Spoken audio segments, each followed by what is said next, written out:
Hola mi familia bonita, yo soy Enrique Rodríguez y te doy la bienvenida a Pueblerino Blog. Comenzamos.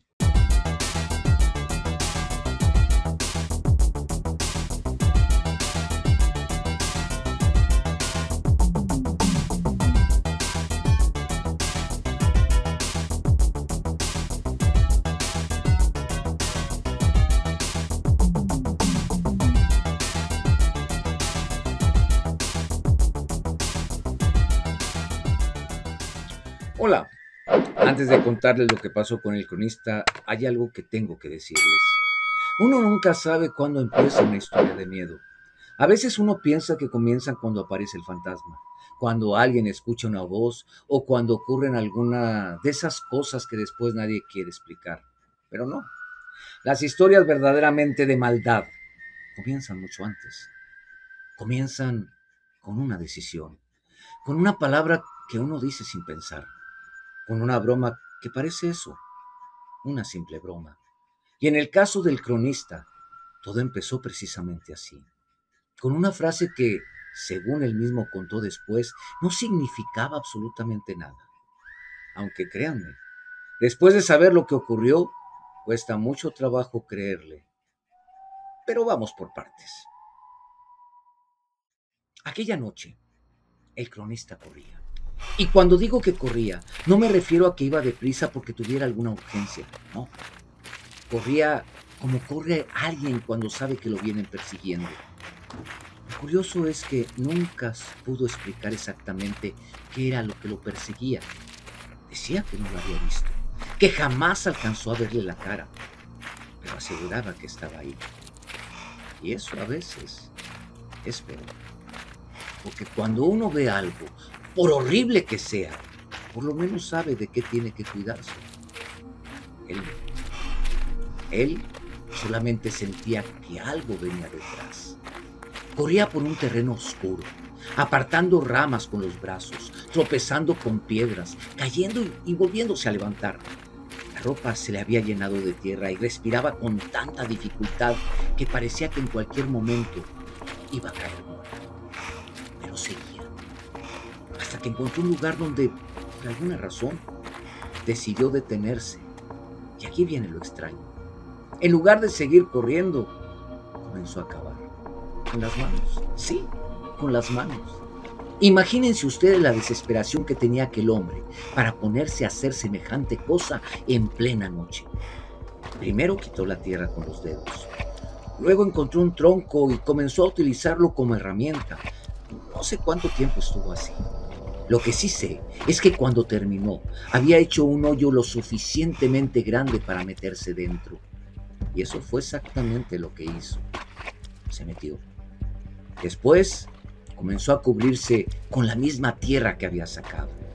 Una palada, luego otra y otra, hasta que prácticamente todo su cuerpo quedó enterrado. Solamente su rostro permanecía afuera y entonces vio la luz. Una luz que apareció frente a él. No venía de una lámpara, no venía de una casa, no venía de un automóvil. Simplemente apareció. Y fue entonces cuando el cronista comprendió algo que, aunque todavía no lo sabía, iba a cambiarle la vida para siempre. Aquello no era un sueño, pero tampoco era exactamente la realidad. Ahora bien, para entender cómo llegó hasta ahí, tenemos que regresar unos días. El cronista trabajaba en un programa dedicado a rescatar historias y leyendas de los pueblos. El programa se llamaba Relatos de mi pueblo y durante un tiempo había funcionado bastante bien. El problema era que una cosa es hacer un programa cuando tienes historias de sobra y otra muy distinta, cuando de pronto descubres que ya no se sabe qué contar. Y eso era justamente lo que estaba pasando. El equipo se había quedado sin ideas. Bueno, sin ideas no, sin historias, que para un programa como aquel era prácticamente lo mismo que estar muerto. Una mañana el cronista llegó a la oficina. Abrió la puerta como cualquier otro día y saludó. Hola a todos, buen día por la mañana, ¿cómo estamos? Los demás respondieron, pero nadie parecía tener muchas ganas de hablar. Él lo notó. ¿Novedades? Uno de los asistentes levantó la mirada. Llamaron de arriba. ¿Y? Que si ya tenemos algo listo para la siguiente temporada. El cronista se quedó callado. No hacía falta que nadie le explicara más. Sabía perfectamente lo que significaba aquella llamada. Necesitaban una nueva temporada. Y necesitaban historias. Muchas historias. Pues, ¿qué se creen esos tipos? Dijo uno de los asistentes. Que los relatos se dan en macetas. El comentario provocó algunas risas, pero la realidad seguía ahí. No tenían nada. ¿Y qué tenemos? Preguntó el cronista. Nadie respondió. Bueno, sí tenían algo. Habían pensado en el inicio del programa. Nada más. Uno propuso: Santiago, pueblo lleno de cultura. Otro: Santiago, pueblo lleno de talento. Y el tercero: Santiago, pueblo mágico. El cronista los escuchó y aceptó. ¿Qué otra cosa podía hacer? Así que aquella misma tarde se fueron a grabar el nuevo intro. El cronista se sentó en las escalinatas de la parroquia de Santiago Apóstol. La cámara comenzó a grabar. Él sonrió. Adoptó esa expresión que uno pone cuando está frente a una cámara y quiere convencer a los demás de que todo está perfectamente bien. Bienvenidos. Estos son Relatos de mi pueblo. ¡Corte! La grabación terminó. El cronista se levantó. Edítala y mándaselo a los de arriba. Sé que les va a gustar. Comenzó a alejarse. Y entonces, como quien habla para sí mismo, dijo: se conforman con tan poco. Tal vez fue una frase sin importancia. Tal vez no. Porque esa noche, cuando llegó a su casa, ocurrió algo que todavía me cuesta trabajo contar. El cronista salió de bañarse. Tenía una toalla en la mano y hablaba por teléfono. Sí, es un hecho. Para mañana, más tardar, yo les tengo algo. Es cuestión de nada, de veras. Mientras hablaba, tomó una revista. Era de esas revistas sobre misterios, fantasmas, ocultismo y cosas por el estilo. Comenzó a hojearla y entonces encontró una fotografía. No sé exactamente lo que vio en ella. Él nunca quiso describirla con detalle, pero sí recuerdo lo que dijo después, que había una figura fantasmal en la imagen y que, sin saber por qué, se quedó mirándola. Entonces soltó una de esas frases que uno dice jugando, una de esas frases que después quisieras poder borrar. Dijo: mi alma entera al mejor postor por un relato. Y luego, mirando aquella fotografía, agregó: eso te incluye también a ti, amigo. Aquí es donde la historia se pone difícil de creer, porque apenas terminó de decirlo, la ventana se iluminó. El cronista levantó la cabeza. Afuera estaba completamente oscuro y detrás del vidrio apareció una silueta humana, quietísima. El cronista no se movió y entonces escuchó una voz, una sola palabra: después vinieron los gritos, unos gemidos, y el teléfono volvió a sonar. El cronista contestó. Bueno, del otro lado había una mujer. Y la primera cosa que le dijo fue: usted acaba de cometer un grave error. Ahora imagínense ustedes, está solo en su habitación. Acaba de escuchar una voz que aparentemente salió de ninguna parte y de pronto una desconocida le habla por teléfono para decirle que cometió un grave error. Lo normal sería preguntar quién es, y eso fue precisamente lo que hizo. ¿Quién habla? La mujer respondió: ahora usted y la gente que está cerca de usted están en grave peligro. El cronista creyó que se trataba de una broma. ¿Quién diablos es usted? Creo que se ha equivocado de número. Pero la mujer insistió: no, señor cronista, no me he equivocado. Y entonces dijo algo que, según él, le produjo escalofríos. El mensaje es para usted. El cronista preguntó nuevamente quién era. La mujer comenzó a alterarse. Escúcheme bien. Él quiso saber cómo había conseguido su número. La respuesta fue un grito: ¡escúcheme! Y ahí fue cuando el cronista perdió la paciencia. ¡No! Escúcheme usted a mí. Váyase al diablo y deje de molestar. Y colgó. Eso fue todo. Por unos momentos, porque poco después, mientras dormía, escuchó música. Un violín, una melodía clásica, muy hermosa, pero profundamente triste. El cronista abrió los ojos y allí, en medio de la habitación, había un muchacho. Tocaba el violín. Era joven, muy joven, y sin embargo, había algo en su rostro que parecía pertenecer a alguien que llevaba mucho tiempo muerto. El muchacho terminó de tocar una parte de la melodía. Después miró al cronista, se acercó y dijo: búscame. El cronista despertó. Estaba solo, o eso creyó, porque desde aquella noche la historia del violín apenas estaba comenzando. A la mañana siguiente, cuando el cronista llegó a la oficina, notó algo raro desde que abrió la puerta. Los tres asistentes estaban juntos. Hablaban en voz baja. Y cuando lo vieron entrar, dejaron de hacerlo. Hola a todos. Buen día por la mañana. ¿Cómo estamos? Esta vez, nadie respondió de inmediato. El cronista los miró. ¿Qué pasa? Uno de ellos fue el primero en hablar. Llegamos como todos los días y de pronto ahí estaba. ¿Qué cosa? Pues eso. El cronista esperó. Nada. ¿Qué cosa? Repitió. Uno de los asistentes explicó que habían pensado que el correo lo había dejado a la puerta. Aunque el correo nunca pasa tan temprano, aclaró otro.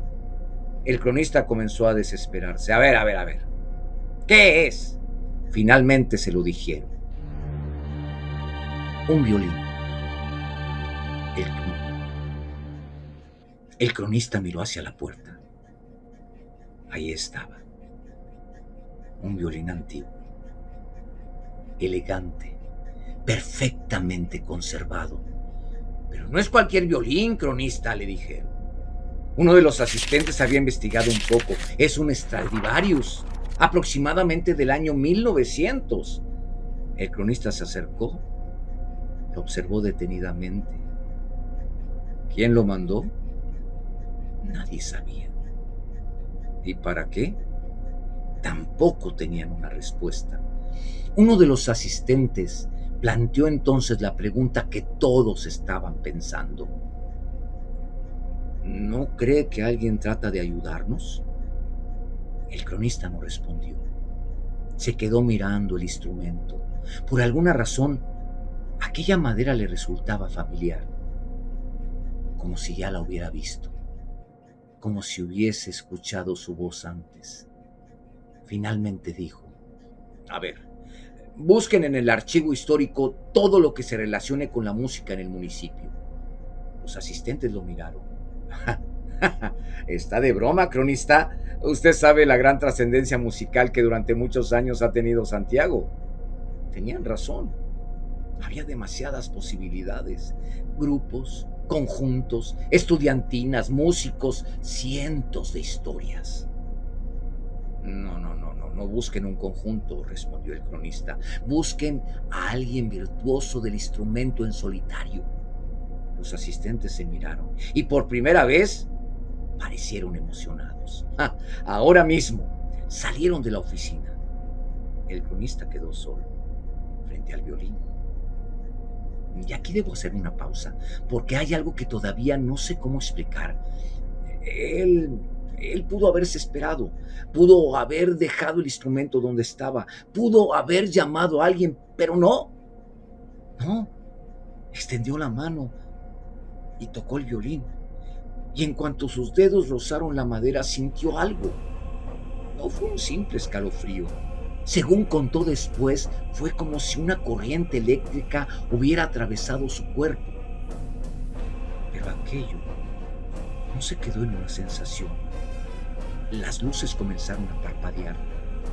Algunos objetos cayeron de sus lugares. El aire parecía hacerse más pesado y entonces escuchó el violín, la misma melodía, la que había escuchado durante la noche, solo que ahora sonaba ahí, frente a él. Y durante un instante vio algo, una imagen, una tumba, una lápida, un joven. El cronista retiró violentamente la mano. Todo terminó.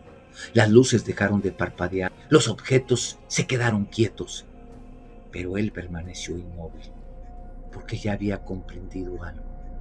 Aquel violín no había llegado por casualidad. Alguien quería que lo encontraran. Y aparentemente, alguien también quería ser encontrado. Mientras tanto, los asistentes se dirigieron al archivo histórico. Y si ustedes alguna vez han estado en un archivo de esos, saben perfectamente lo que quiero decir cuando les digo que el lugar era frío. Pero no era solamente por la temperatura. Era un frío raro, de esos que se te meten en la ropa, un frío que parece venir de las paredes. Los muchachos comenzaron a revisar libros, uno tras otro, documentos, fotografías, registros antiguos. Y cuanto más buscaban, más parecía que no iban a encontrar nada. Podríamos pasarnos aquí toda la vida buscando y nunca encontraremos nada, dijo uno. Otro respondió, esto es como lo de la aguja en el pajar. Hizo una pausa para después continuar, pero sin la aguja y sin la paja, solo la búsqueda. El historiador del archivo, que se encontraba cerca, dejó caer sobre la mesa una buena cantidad de libros. Déjense ya de tanta queja y sigan buscando. Ya encontrarán algo. El que busca, encuentra. Solo hay que saber dónde buscar. Los asistentes continuaron. Después de un rato, uno de ellos llegó con varios cafés. Listo el cafecito para la posible desvelada. Y aquí ocurrió algo que ninguno de ellos notó. Cuando el asistente pasó junto al historiador, sí, así como se los digo, lo atravesó. El muchacho continuó caminando como si nada, y ninguno se dio cuenta. El historiador los observó. Negó lentamente con la cabeza. Aquí no se toma café. Los libros comenzaron a moverse. Primero uno, después otro, algunos cambiaron de página, otros se deslizaron lentamente sobre la mesa sin que nadie los tocara. El historiador seguía ahí, pero poco a poco comenzó a desaparecer. Y mientras los asistentes discutían sobre el café, aquel hombre terminó por desaparecerse. Nadie lo vio, nadie se dio cuenta, nadie, salvo los libros. Uno de los asistentes miró alrededor. ¿A quién le hablan? ¿A quién? Al historiador. Ya le bajaron al clima. Los tres voltearon. El lugar había dejado de estar tan frío. Oiga, gracias, don. Silencio. ¿Se fue? Qué tierno para despedirse, dijo uno de ellos sonriendo. ¿Quién? El historiador. Entonces el otro los miró desconcertado. ¿El historiador? ¿Cuál? Pues el encargado del archivo. No manchen, ese hombre tiene días sin venir. ¿Cómo que no? Aquí estaba cuando llegamos. Pues habrá sido otro. Y siguieron trabajando. Así de sencillo. Y es que a veces, lo más terrible de estas historias no es que se aparezcan los muertos, es que los vivos puedan estar hablando con ellos sin darse cuenta. Esa noche, el cronista volvió a dormir.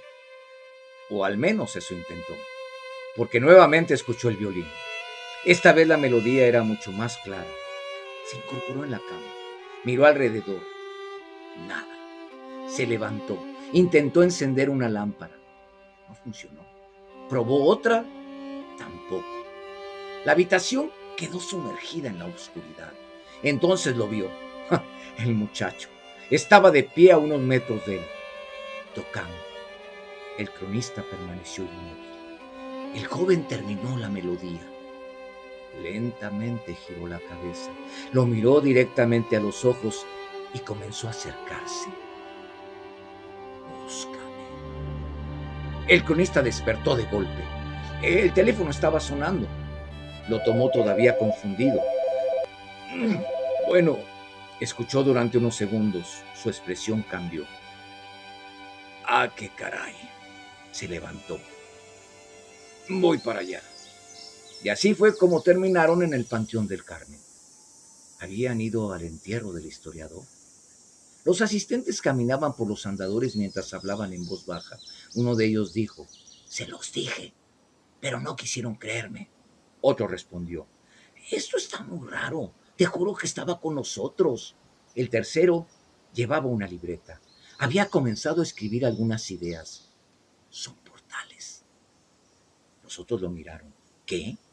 «Portales que de pronto se abren para que las personas que quieren decir algo lo hagan antes de que ya no haya oportunidad y tengan que partir para siempre». ¿Quieres decir que el historiador estaba tratando de decirnos algo? Puede ser. ¿Pero qué? El segundo asistente lo pensó. Algo relacionado con el violín, ¿no? Y entonces ocurrió. El cronista se detuvo. Había escuchado algo. Los demás continuaron hablando, él no. Él se quedó inmóvil. La música había comenzado. El violín, la misma melodía. Solo que esta vez no estaba en un sueño. Estaba ahí, en el cementerio. El cronista giró lentamente la cabeza. No se mueva. Los asistentes lo miraron. ¿Qué pasa? Ni siquiera respiren. El hombre parecía completamente absorto. ¿No lo escuchan? Nadie entendía. Entonces el cronista sonrió. Es él. ¿Quién? El hombre miró hacia una de las tumbas. Está aquí. Se acercó. Los demás lo siguieron y entonces vieron la lápida, la tumba del niño del violín. La melodía La melodía se escuchaba cada vez con mayor claridad. El cronista extendió la mano y tocó la lápida y cayó en el trance. Sus dedos comenzaron a recorrer las letras que apenas podían distinguirse. Los asistentes no sabían qué hacer. Uno de ellos sacó su libreta. Entonces el cronista comenzó a hablar. G. Todos permanecieron atentos. R, E, G, I, O, R, I, O. El asistente escribía. Gregorio, dijo. El cronista continuó. A, L, A, N, I, S. Alanis. Y entonces vino el último nombre. G-O-N-Z-A-L-E-Z. El asistente levantó la cabeza. Gregorio Alanis González. En ese instante el cronista volvió en sí. Parecía agotado. Su cuerpo perdió fuerza y cayó. Los demás corrieron para ayudarlo, pero la música continuaba. Eso era lo verdaderamente inquietante, porque la melodía ya no parecía venir de ningún lado concreto. Estaba en todas partes, entre las tumbas, entre los árboles, en el aire. Y después comenzó a alejarse, poco a poco, hasta convertirse en un sonido apenas perceptible. Y finalmente desapareció. Ahora, aquí viene una parte que quizás sea la que más me gusta de toda esta historia. Porque cuando uno piensa que ya encontró la respuesta, la historia vuelve a empezar. Regresaron al archivo histórico. Querían saber quién había sido Gregorio Alanis González. Querían saber qué había ocurrido con él. Querían saber por qué un violín había aparecido en la puerta de la oficina.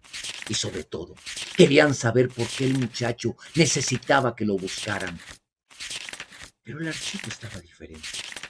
Había algo extraño en el ambiente. Las luces parpadeaban. El aire se movía aunque las ventanas estaban cerradas. Sobre una de las mesas habían quedado varios libros. Nadie los había tocado. Hasta que una ráfaga de viento atravesó la habitación. Los libros se abrieron solos. Las páginas comenzaron a pasar rápidamente una tras otra, como si una mano invisible estuviera buscando algo. Y entonces todo se detuvo. Los libros quedaron abiertos. Todos en la misma página. La fotografía de un muchacho.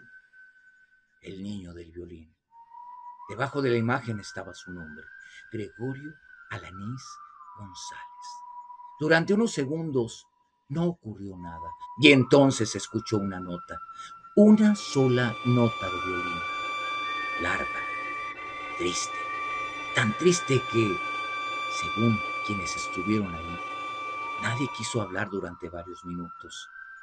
Y aquí es donde termina esta primera parte, aunque, si quieren que les diga la verdad, yo no estoy tan seguro que haya terminado, porque hay algo que siempre me ha llamado la atención desde el principio.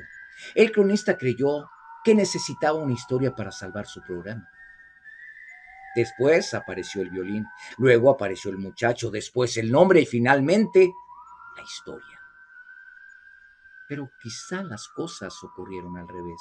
Quizá el cronista nunca encontró al niño del violín. Quizá fue Gregorio quien encontró al cronista. Y si eso fuera cierto, entonces aquella frase que pronunció frente a la revista aquella noche no fue una broma. Tal vez alguien realmente estaba escuchando, tal vez alguien estaba esperando que un hombre desesperado dijera exactamente lo que dijo: mi alma entera al mejor postor por un relato. Y si me preguntan qué fue lo que aceptó aquella noche, eso todavía no lo sabemos. Lo único que sabemos es que, desde entonces, el cronista nunca volvió a ser el mismo y que aquella historia, la del niño del violín, apenas había comenzado.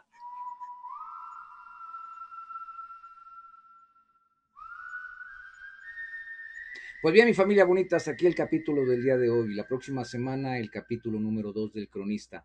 No me despido sin antes invitarlos a que se suscriban al canal y que activen la campanita para que siempre estemos en contacto.